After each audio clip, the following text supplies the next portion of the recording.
अच्छी दाढ़ी अटो ख़राब। दोस्तों सिंध जा ब नवाब हुआ जे दंगई पलई हुआ, तिन मां हिकिड़े हिक अच्छी दाढ़ी वारे माण्हूअ खे मुक़रर कयो जेको ॿिए नवाब जी जुई मां गरट गरट छोकरा बरगलाए ईंदो हो, जिन खां ढगन ढोरन चारण ऐं ॿी ख़िदमत चाकरीअ जो कमु वरितो वेंदो हो। ॿिए नवाब वरी हिकु चालाक गभरू छोकिरो पाण वटि रखियो हो, जेको वरी हुन नवाब जी हद मां अच्छी दाढ़ीअ वारनि खे ॾटा सटा ॾेई खेनि पंहिंजी जुई में आणे कढंदो हो, जिते उन्हनि खां चकीअ पीअण जो कमु वरितो वेंदो हो। हिकिड़े ॾींहुं पोढ़े ऐं छोकिरे जो हिक ॿिए सां पलव पियो। पोढ़े पह पचायो त आउं हिन छोकिरे खे हेठायूं मथायूं ॾेई पंहिंजी हद में वठी वञा। छोकिरे ख़्यालु कयो त आउं हिन पोढ़े खे साण वठी वञा। ॿई पंहिंजे पहन गहन में मस्त ऐं मगन। नेठ जॾहिं हिक ॿिए जे ड्रह बड्रह थिया तॾहिं छोकिरो ट्राढ़ ॾेई रोईंदो रोईंदो चाचा साईं कंदो अची पोढ़े जे पेरनि ते पियो। रोए जो रोए पियो, ज़ारो ज़ार। पोढ़े खे हुन जे रोइण ते रहम अची वियो। सो गिराटड़ी पाए पुछाईंसि त अबा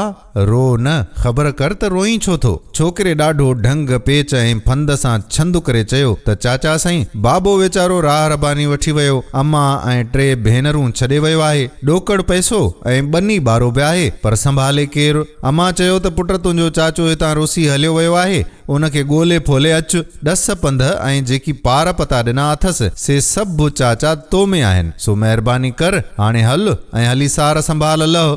मतलब त छोरे अहिड़ा त हीला हलाया जो पोड़ो फरेब में फासी वियो। छोकिरे खे चयईं त पुट माठ कर, रो रड़ न, मूं सभु कावड़ छॾी, हल त हाणे ई हलूं था। छोकरो अॻियां पोड़ो पोयां। जॾहिं मुक़रर जुई जे भरिसां आया तॾहिं छोकिरे पोड़े खे चयो त चाचा तूं हल इन ई जाइ में त आउं झंग जो ख़्यालु लायो अचां थो। पोड़ो ख़ुशीअ सां सिराए में घिड़ियो। उते त अॻे ई जवान इंतज़ार में वेठा हुआ, जिन पोड़े खे पहुचंदो ॾिसी झले चकीअ ते विहारियो। कासो अन्न जो ॾेई चयाऊंसि त पीओ अन्न, न त सिर जो ख़ैरु न थींदई। उते पोड़े सम्झो त मार छोकिरो त रांधणी वियो। भला हिकु पीर सन, ॿियो जंड्र गरो ऐं अनु घणो। वीचारो सो करे बि त करे छा। जे तकड़ो थो हलाए त अनु ॾारो पियो थिए, जे होरियां त अटो न पियो निबिरे। अची वियो सूरन में। मथांसि बीठल माण्हू थोरो ऐं ॾडरियल अटो ॾिसी खेसि चवनि था त पोढ़ा ही छा थो करीं, अच्छी दाढ़ी ऐं अटो ख़राब।